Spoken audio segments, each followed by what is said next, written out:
ირაკლი მელაშვილი, პოლიტიკის ანალიტიკოსია, ჩვენი გადაცემის სტუმარი. მოგესალმებით, მადლობა გადაცემაში მონაწილეობისთვის. იცით რა იყო ჩემთვის საგულისხმო, როდესაც ადამიანი სახელოვნებო სფეროდან, რომელიც ბოლო 3 თვის განმავლობაში, ანუ საკუთარ პროფესიულ სფეროს, საკუთარ პროფესიულ გარემოს მოწყდა და მონაწილეობას იღებს აი ამ უწყვეტ პროტესტში. ამბობს, რომ იქ ნახა ადამიანები, რომლებიც გეოპოლიტიკას კი არ განიხილავენ, არამედ რეაქცია აქვთ უსამართლობაზე. ეს ჩემთვის ძალიან მრავლის მეტყველი იყო და პირველი, ვინც ალბათ ეს სიტყვები უნდა გაისიგრძე განოს, არიან ის ადამიანები, რომლებიც შემდეგ უკვე, არ ვიცი, როდესაც დადგება ამის დრო, გამოვლენ მოწოდებებით მოქალაქეების მიმართ, რომ აუცილებლად თავისი ერთი საარჩევნო ხმა მათ სასარგებლოდ გადაწყვიტონ. აი ამ ერთ წინადადებაში ჩემთვის ძალიან ბევრი რამ იყო ნათქვამი, რომ 100 დღის შემდეგაც აქციის ყველაზე აქტიური მონაწილეების მხრიდან ეს გარკვეული უნდობლობა, დამოკიდებულება, ხით ჩატეხილობა ზოგადად პოლიტიკურ სპექტრთან არ შეცვლილა უკეთესობისკენ დიდწილად მაინც.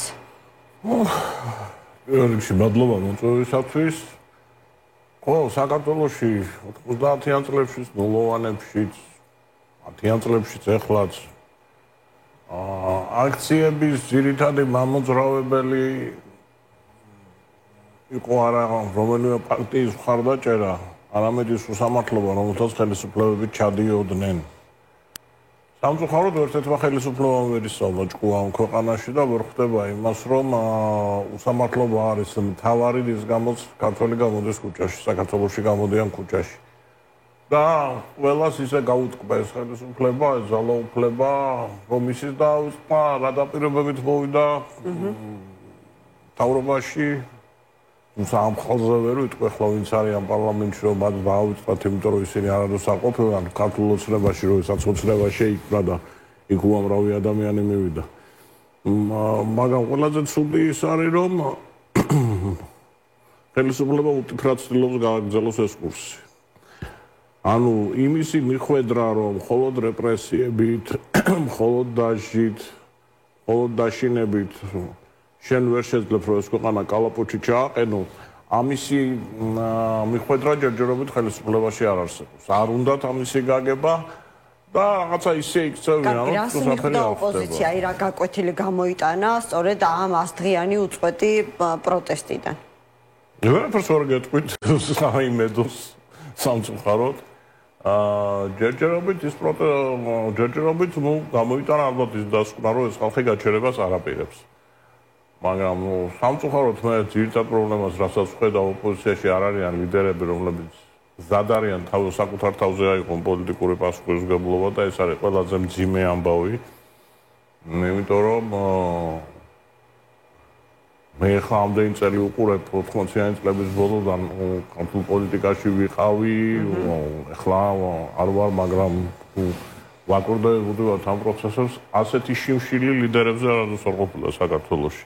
ასეთი შიმშილი ადამიანებზე, რომლებიც მზად არიან არა ის, რომ ეკრანებთან დადგენა საკუთარი თავის შესთავაზონ ადამიანებს, არამედ ის, რომ მიიღონ პოლიტიკური გადაწყვეტილებები, აიღონ მასზე პასუხისმგებლობა და პოლიტიკურ პროცესს ჩაუდგნენ სათავეში. რა არის ამის მიზეზი? გამოუცდელობით მოსდით? გამოუცდელობა ხო ვინახეთ იქ გამოუცდელობა?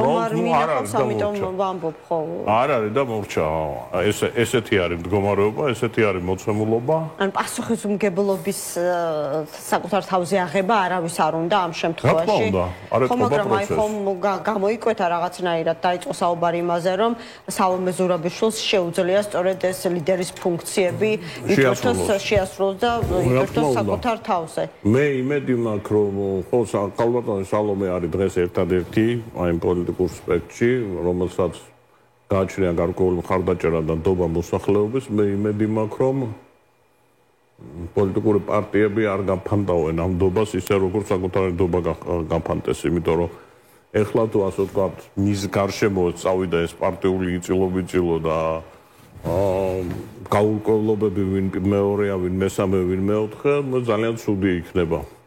მთავარი რაც არ ჩანს, აი ერთი დოკუმენტი გამოაქვეყნა ქალბატონმა სალომე, აი როგორ უნდა ჩატარდეს არჩევნები, გასაგებია.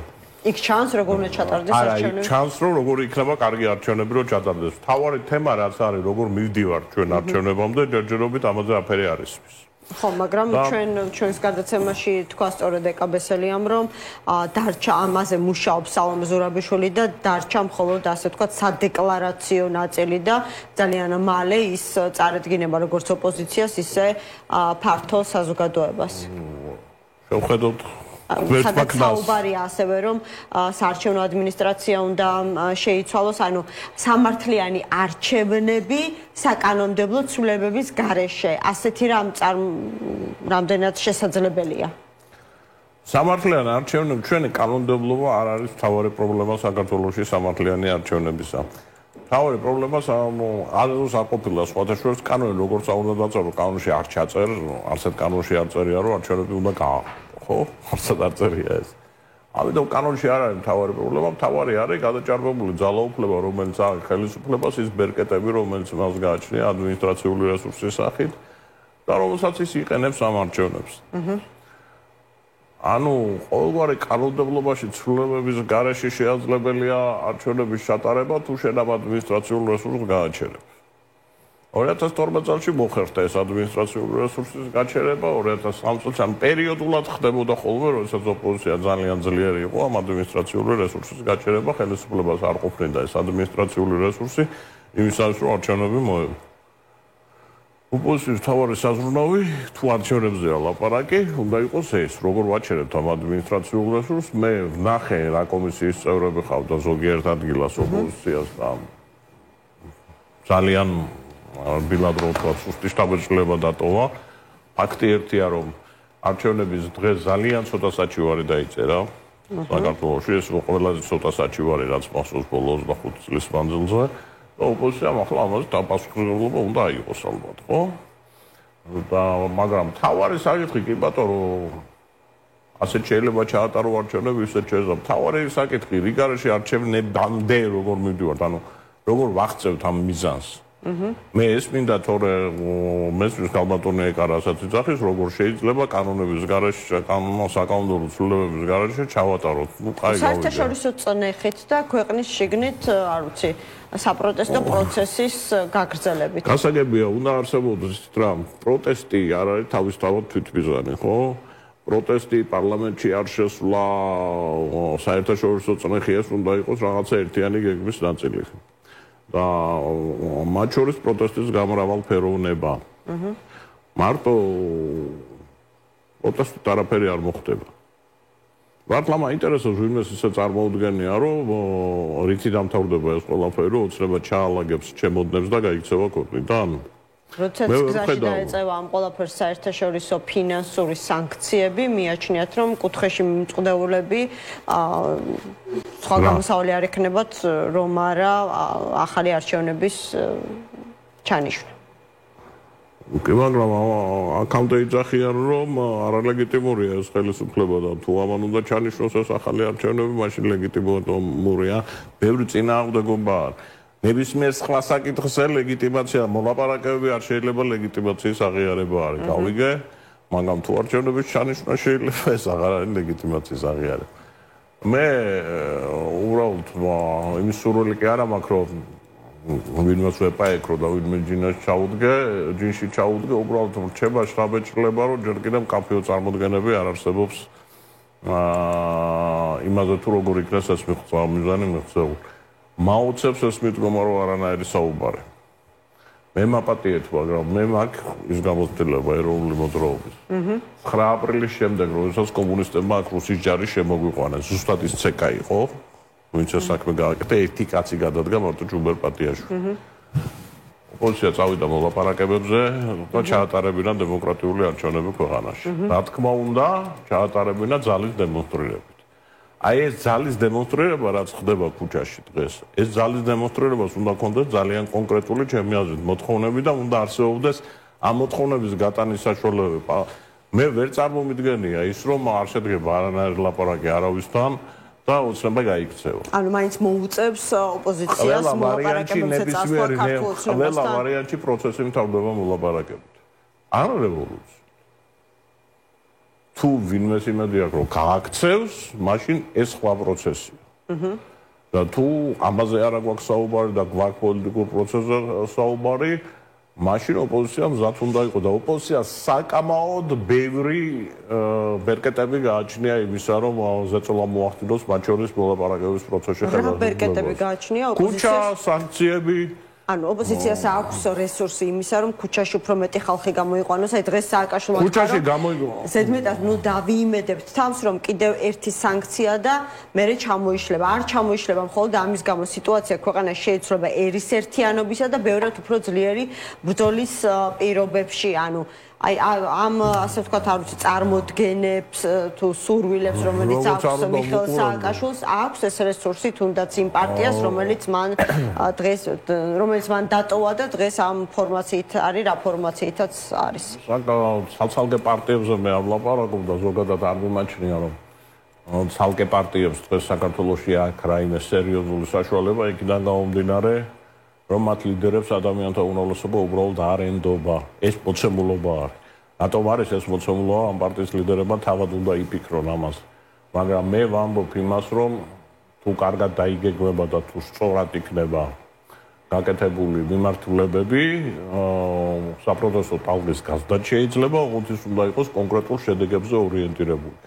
100 დღეა ქუჩაში ვდგევარ, მადლობა დაუჩოქებ ამ ადამიანებს, მეც ვიმდივარ, მე ვდგევარ ჩემი ოჯახით, დაუჩოქებ ამ ახალგაზრდებს, მადლობას ვეთქვი, მაგრამ იმათ, ვინც პოლიტიკური პროცესები უნდა წარმართონ, შეიძლება ვინმე თქვას, რაში გამოვიყენეთ ეს 100 დღე ქუჩაში დგომა?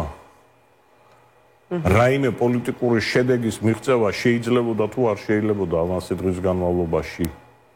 აი ეს კითხვები კიდევ ერთხელ ვიმეორებ, ამას არ ვსვავ იმისთვის, რომ ვიღაცაზე ვთქვა, რომ ესენი ცუდები არიან ვიღაცა. მე ვამბობ იმისთვის, რომ კრიტიკულად უნდა გადავხედოთ რაღაცეებს. გაიგავა კიდე 100 დღე და შევიკრიფებით და ვიტყვით, რომ კიდე 100 დღე 200 დღე გავიდა. ხო, ანუ რაღაცა პოლიტიკური მიზნები ნაბიჯ-ნაბიჯ უნდა წახვიდე, ხო, რაღაცისაკენ. მე აბსოლუტურად დარწმუნებული ვარ, რომ საჭიროა გაზრდა საპროტესტო მუხტის. ხო, სააკაშვილი სხვათა შორის ახლა როგორც არ უნდა უყურებდე მას, ამდენი გამოცდილება აქვს. სანქციები ირანზე რო არის დაწესებული და კიდევ ბევრ ქვეყანაზე არ მოგველანდება და ერთმან უკნას რო ასე სანქციები საქართველოს დაუწესო. მაგრამ იქ რეჟიმები არ იცვლება. რეჟიმები არ იცვლება, იმიტომ რომ ამ რეჟიმებმა მოახერხეს პოლიტიკური პროცესის მოკლა ქვეყნის შიგნით. ჩვენ არ ვუწყობთ ხელს ამ პოლიტიკური პროცესის მოკლით, პარლამენტში არ შევდივართ არჩევნები, თვითმმართველობის არჩევნებზე. არავინ არ უნდა მიიღოს მონაწილეობა. თლიანად მთელი ეს ვერტიკალი ქართულ ოცნებამ უნდა დააკომპლექტოს და მე რიგარეში არჩევნები რო იქნება ეს ადმინისტრაციული არა ამაზე ლაპარაკი შეფასება უნდა მოხდეს მივიღოთ არ მივიღოთ ეს ყველაფერი უნდა იყოს რაღაცა გეგმის ნაწილი ხალხ ჩვენ ვიღებ ცალკეულად აი ესე ამოუგლიჯავთ რაღაცას ხომ აი პარლამენტში არ შევდივართ რო არ შევედით აი ქუჩაში დავდაგით გავიგებთ მაგრამ ეს რამდენად არის გეგმაზომიერი და რამდენად ემსახურება მიზნებს ჩვენ რაღაცას ვაკეთებთ და მე ვიწყებთ ფიქრს რომ ამან რა შედეგი მოიტანა მოდი პირიქით გავაკეთოთ რა ჭირდება თუ არ ჭირდება მე ამაზე არ გამაჩნია ამ დაწერილი სცენარი ოპოზიცია თავისი აი ამ არ ვიცი პასიურობით მოდი ასე ვიტყვი უფრო რბილი ვიქნები კლავს პოლიტიკურ ანელებს პოლიტიკურ პროცესს ქვეყანაში არა მე ვფიქრობ რომ ოპოზიცია ეხლა ვერ იპოვა აი ამ საპროტესტო მოძრაობაში თავისი ადგილი პირდაპირ ვთქვათ ანუ მათი ფუნქცია არის ანუ მიტინგზე მიდიან დადგებიან ხალხთან და ხდება მეგობრები არიან უამრავი მეგობარი ყავს ხო პოლიტიკოსები მედიისთვის განცხადებებს გააკეთებენ და დავილაპარაკებთ რაღაცა მედიასთან განცხადება გაკეთდება ვერ წამოვლენ სახში მე ვფიქრობ რომ პოლიტიკურ პარტიებს და პოლიტიკურ ლიდერებს ცოტა სხვა რამ ევალებათ ამ ვითარებაში და თუნდაც სანქციები იქნება თუ კიდევ სხვა გზები პროტესტისა რომელიც შეიძლება გამოინახოს საქართველოში ამაზე უნდა ჩამოყალიბდეს ანუ როგორ ვახცევთ ყველაფერს ერთად ვახცევთ დაბიჯებით ვახცევთ რაღაცა ეხლა წამოვიღებთ რაღაცა შემდეგი ეტაპია ამაზე უნდა არსებობდეს საუბარი, უნდა საუბრობდნენ ერთმანეთში, უნდა ესაუბრონ საზოგადოებას, მაგრამ ვიცით რა სამეჯლება მრჩება? პოლიტიკურ ლიდერებში შიშია. ისი ეშინიათ. რამე ისეთი არ თქვა, რომელიც პროტოზე გამოსულ ხალხს არ მოეწონება. და ეს არის ძალიან ცუდი. იმიტომ რომ პოლიტიკოსის პასუხისმგებლობა ზრიად გამსახურდია არჩევნებზე რომ წავიდა, ძალიან ბევრი ლანძღავდა, არ იყო პოპულარული ბევრში ეს ამბავი. ანუ პოლიტიკურ ლიდერებს უნდა შეეძლოთ ხანდახან არაპოპულარული პოლიტიკოსი არაპოლიტიკოსისგან იმითი განსხვავდება. მსახიობს ძალიან კარგი ადამიანია, ძალიან კარგი მსახიობია. ის აპროტესტებს და სამართლიანობის მიღწევა უნდა. გზაში შენ პოლიტიკოსი ხარ, პროფესიონალი ხარ, ხო? გზაში შენ უნდა დასახო. და შენ თუ იმისი გეშინია, რომ ვიღაცამ შეიძლება აწუ დაგიძახოს, და ამიტომ სიმართლეს არ ამბობ და ეს პროცესი უშედეგობისაგან მიექანება, ეს ძალიან ცუდია. ჩვენ ვიყავით ამ მდგომარეობაში, ისევ ჩვენ ისტორიას ვიმეორებ. 9 აპრილის შემდეგ ერთი წელიწადნახევრის განმავლობაში ჩიხი იყო. ანუ ძიება იყო, აი არჩევნებზე მაშინაც ზუსტად იგივე ლაპარაკი იყო, როგორ შეიძლება არჩევნებში მონაწილეობის მიღება კომუნისტური არჩევნებია, ეს არის კომუნისტების ლეგიტიმაცია, ბალტიისპირეთი უკვე განთავისუფლებულია, ამ გზით არის განთავისუფლებული, ლოზუნგები ის რომ ისინი ცუდი გზით განთავისუფლეს საერთოდ სასწავლებლო. არ მინდა რომ დაიწყოს ეს ყველაფერი. არ და ამ პოლიტიკურ სიმხდალეში, როგორც თქვით, ანუ შიში დრო გადის და დრო ამ შემთხვევაში ვის სასარგებლოდ და საზიანოდ მუშაობს? ქვეყნის საზიანოდ მუშაობს ერთმნიშვნელოვნად, იმიტომ რომ ჩვენ ძალიან დიდ დრო დრო არავის არ აქვს ზოგადად ცხოვრებაში დასაკარგი ძალიან მოკლეა. შესაძლებელია უკვე მოახლოვდეს წინა საარჩევნო პერიოდი ადგილობრივი არჩევნებისთვის ამას გულისხმობ. დიახ და ეს პასიურობა არაფრის მომტანი არ იქნება თუ ოპოზიციამ კიდევ ერთხელ კარგად შევაფასოთ, მაგალითად ამ პირობებში თბილისი წააგო ხელისუფლებამ. თუ კი მერის არჩევნებს მოუგებ ხელისუფლებას. ეს დარტყმა არის თუ არ არის? თუ სამე არის რესურსი თბილისში არის, ხო? ადამიანური რესურსი იმისათვის რომ ეს ანუ მე კიდევ ერთხელ ვიმეორებ, არ ვიძახი რომ უნდა წახვიდე. მაგრამ წახვიდე თუ არ წახვიდე, ამაზე არგუმენტები უნდა არსებობდეს და არა ის რომ შენ თუ ამას იძახი, შენ ოცნებასთან ხარ შეკრული, საერთოდ ეს აგენტომანია 35 წელია. თავარი არგუმენტი საქართველოში, ესე იგი, ოპონენტის წინააღმდეგ არის რომ აგენტია. აი შენ თუ არ ეთანხმები და ამას მე აღარ ჭირდება აღარც ესე იგი არგუმენტების მოყვანა, რაღაცა ალტერნატიული იდეის დადება, არაფერი უბრალოდ და იგივეს ვაგრძელებ და ასე არ შეიძლება. რეალისტური სცენარი, აი ამ მოცემულობიდან არის რომ ოპოზიცია მერობის ერთიანი კანდიდატით შევიდეს საარჩევნო ბრძოლაში. ერთ-ერთი სცენარი შეიძლება იყოს კითხვას სვავ. თუ ეგრევე ამ კითხვის გამო აგენტად გამოცხადდები ქართული ოცნების ოპოზიციის ნაწილისგან, მაგრამ კითხვას ოსვამ თბილისის მოგება, ბათუმის მოგება სრულიად შეუძლებელი ნახეთ ქალაქში რა ხდება, ხო? ანუ კითხვას სვავ რა. რომ თუ ერთი დარტყმით ვერ ახერხებ შენ ტრის მოგერიებას და ხელისუფლების შეცვლას, სხვა გზა არ უცავ და თუ ხელები უნდა ავწიოთ და ესე ვიდგეთ ქუჩაში, ის იქ იდგება ოღონდ ის ხელისუფლება არის, ხო? ის თავის საქმეს გავაკეთო, ჩვენ ვიდგებით ქუჩაში. ანუ ბევრი რაღაცა მე ვამბობ რომ ამ საკითხებზე მსჯელობა უნდა იყოს ყოველგვარი ბულინგის და ყოველგვარი ლაძღვანინების გარეშე.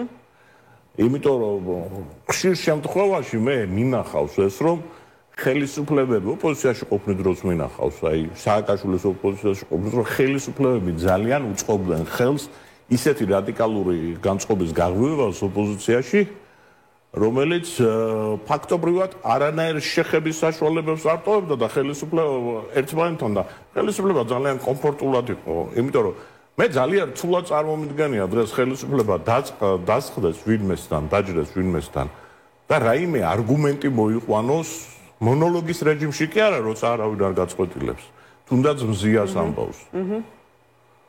და ეს ადამიანებმა იხილონ პირდაპირ ეთერში თუ არ ვიცი საიმე შეხვედრაზე. ანუ ბევრი რაღაცა არის საფიქრალი და არ შეიძლება ჩაცეკლა და თქვა რომ აი ეს არის ერთადერთი მით უმეტეს როცა შედეგი არ აქვს. აი ეს არის ერთადერთი გზა, აი ესე გადავწყვიტეთ და ვინ არის ეს ხალხი გადაწყვიტა. კეთილი, მადლობა გადაცემაში მონაწილეობისთვის. ირაკლი მელაშვილი, პოლიტიკის ანალიტიკოსი იყო ჩვენი გადაცემის სტუმარი.